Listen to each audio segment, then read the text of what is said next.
Hi everyone and welcome back to my channel, Coloring and Comments, a channel where I color in mandalas and talk to you about various topics that are on my mind. And yeah, it's been a while. And I wish I could say that I was off doing research and bringing you these amazing videos in the next few weeks, but in reality, I've just been reflecting a lot about myself and how I execute certain things and what I want to improve. So those that know me know that I am a rather creative person and I come up with brilliant ideas, like things that people won't think about, I think about. And which is great, but then I really struggle to execute them. I struggle to give birth to these ideas and grow them to where I want them to be, right? So the first example we can take is this platform, my channel. And I know you can Google, you won't really find a channel where somebody colors in while they're talking to you unless you're doing ASMR videos. And I came up with the idea because I think coloring is very relaxing and I just like talking about random stuff. So I thought it was a very brilliant combination. And a lot of people have told me, oh, it's a brilliant idea. But then after a while, I started struggling to make videos. And not because I didn't enjoy it. It's just all of a sudden that motivation to do so dwindled, and it's a very common theme in my life. Another example I can give you is Instagram, right? So I have my normal Instagram account. If you don't know, it's Ross, I think it's _Limbo. I stand to be corrected, but if you type Ross Limbo, you'll find me. But I have two other channels or pages on Instagram, and each one deals with something different, and each concept is actually quite unique, even if I have to say so myself. But again, I start off strong, but I start leaving it. I fail to complete, and it's a very frustrating trait to have. And for the longest time, I wondered what was wrong with me, because surely other people are finishing their projects, and I know they're finishing their projects because I see end results of what people are doing, right? And I've started having sessions with a life coach, Adeline, and one of the things that she introduced to me was the 4 tendencies. So the 4 tendencies is basically a framework that talks about how people deal with expectations and how are you motivated, whether it's externally and internally. And there are 4 different tendencies. There is the upholder, the obliger, the questioner, and the rebel. And I'll go in the order, leaving the one that I am last, and then I think you'll see why I am the way I am and why I want to change and why I think it's important to change. But anyway, so the first one is the upholder. So the upholder is someone that can easily meet the expectations required by those externally or by others, but also meet the expectations that they place on themselves. So these are the folks that can easily fulfill their New Year's resolutions. If they say they're going to go to the gym 4 times a week, they will go to the gym 4 times a week until they change that resolution. They're very internally motivated. So the factors that are outside of them, what people expect of them, are equally as important as the factors that are internally as well, right? So if you look at all 4 tendencies, they seem to be the most balanced.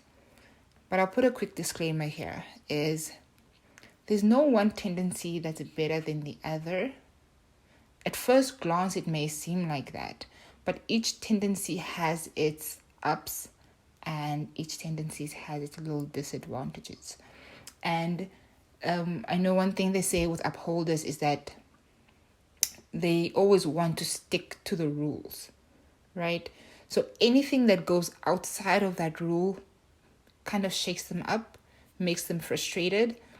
So even though they seem very balanced on the outside, and all of us would want to be that, because I mean, who wouldn't want to achieve their own New Year's resolutions? There is that downside of sometimes they lack flexibility throughout various scenarios that they may face in life. The second one is the questioner, right? And the questioner is a type that, it's in the name, they question everything. They want to know why should I do this? Does it actually make sense? It's not a thing of they will not do it, but it's a thing of they want to understand why it is therefore required of them to do something, and to do something in a specific fashion. So they are also very concerned about, is what I'm doing efficient? Is it effective? Is it necessary before I even execute whatever thing that I'm required to execute? And this is both for the things that they set up for themselves, as well as the things that others expect of them. And the brilliant thing about questioners is that they get a lot of information before they agree or commit to a certain thing. But then at the same time, in that questioning of theirs, it might take a very long time to get to a point of saying, okay, this is what I'm going to do. And that delay of making up their minds can be very frustrating to those around them. The third one is the rebel. And so the rebel is like, I'm not going to do what you want me to do. I'm going to do the exact opposite. Watch me do it. They rebel against everything. And the beauty about being a rebel is that you always feel like you are making a decision based on what is true to you, and therefore you are not swayed by others. But the thing with a rebel with regards to the tendency is that they don't only rebel against the expectations of others, they rebel against the expectations they put for themselves, right? So it's a type of person, I don't know if you have those kind of people in your life, but I think everybody has that one person who you will tell them, please leave the door open, but they will close the door just because you told them to leave it open, right? It's the type of people that when you ask them, please only drive the car from work and back, that person will drive the car to a buddy's house and back and will not go to work with it. Silly examples, but rebels are the ones that they just won't do what is expected of them. And it's a catch-22. It's brilliant in the sense that they always are true to themselves, but also it's a flaw in the sense that even when they want to change something within themselves, they can't, because their inherent nature is to rebel against that very thing that they're trying to get themselves to do. The last category, and this is the category that I fall into, and it's actually a category that a lot of people fall into, and I'll get into this after I describe it. But the obliger is a person that can easily meet other people's expectations. Like you ask them, they will do it. But then when it comes to their own expectations, they struggle to do it, right? So given the option of cleaning the house for somebody else or cleaning your own house, the obliger will clean the house for somebody else and just won't clean the house. I'm using cleaning as an example because I have to clean my house and I've been putting it off. But the obliger does that, right? The obliger always puts the needs of others before their own. And these are often seen as very selfless people. These are seen as people that can be highly dependable. And, everybody likes working with them because they know that if they ask them to do something, they will do it. But unfortunately, The thing with obligers is that they are, most of the time, they're very frustrated with themselves, frustrated with their own lives. And that's because they're always prioritizing the needs of others above their own, right? And a lot of people fall under this category. And in some literature, you'll see them calling it the people pleasers.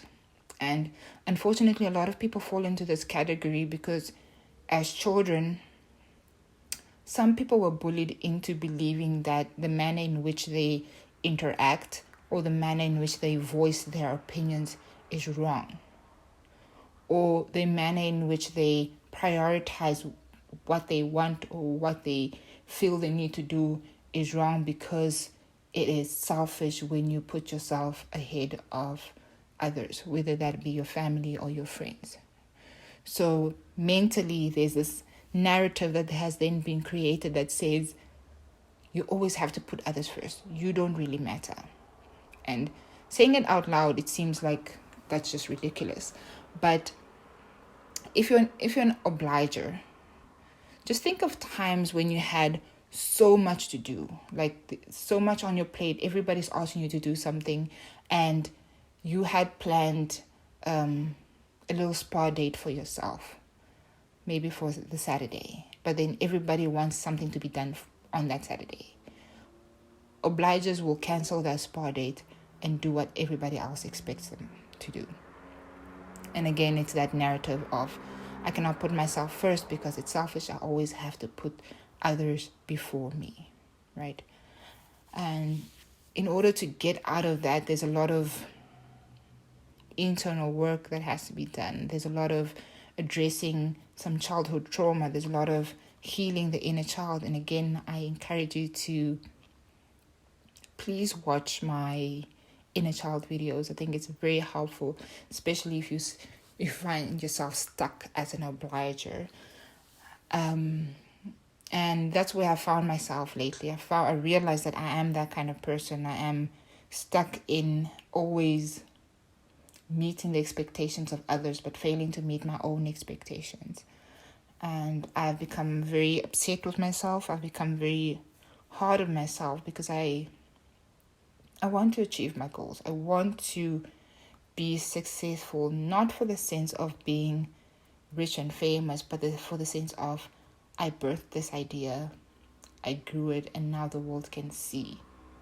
And this idea, whatever it may be, I know will help the next person in whatever way that I wish for it to help the next person. So, what am I doing? What am I doing about it? I've started doing things that make me anxious, and things that make me anxious are usually things that prioritize my own needs. A very silly example, very small example, is actually like going to the shop and just buying something for me. Like not going to the shop and thinking of buying anything else for somebody else, but just for me. Like going to the shop, and I think I went to buy, I bought a skirt, I bought 2 pairs of shoes, and what else did I buy? I can't remember. But just doing that, for some people it may seem very simple, but it was a very difficult exercise for me because it's a matter of, I'm spending this not only time but this money on myself while I could have been spending this time and money on others. I mean, I literally bought like maybe 5 items and it took me 3 hours to do so. So it really showed me that I really need to start putting myself in more uncomfortable situations, and uncomfortable in the sense that I've been taught that doing that uncomfortable thing is selfish, right? So I need to do more of that, not only for myself but also for others, because what I realize is that even though you think you're a good person when you're an obliger because you're always there for others, there's this sense of resentment that grows and starts brewing because you always feel like these people are like sucking the life out of me. They always want something from me. They always want something, but I never get anything back. I never take the time to put all this energy into myself as well. So that's why it's so important to address that part. That's why it's so important to work on that part. And although it seems like the worst of the 4 tendencies, it's not terrible.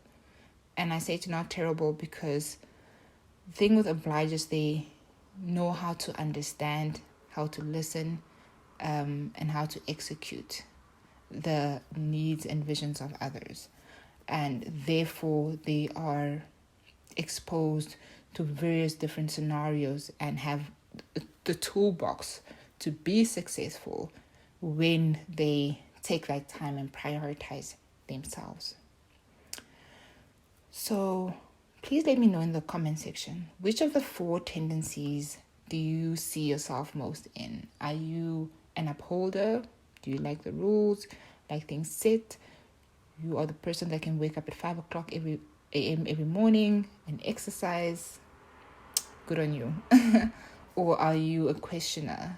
Do you always want to know, why is this thing like this? Why do we need to do this? Why do we have to go there? Why do I have to execute a certain duty in a certain way? Or are you a rebel? Are you always choosing to move in the opposite direction of what you've been told or asked to do, whether it's by others or by yourself? Or lastly, are you an obliger?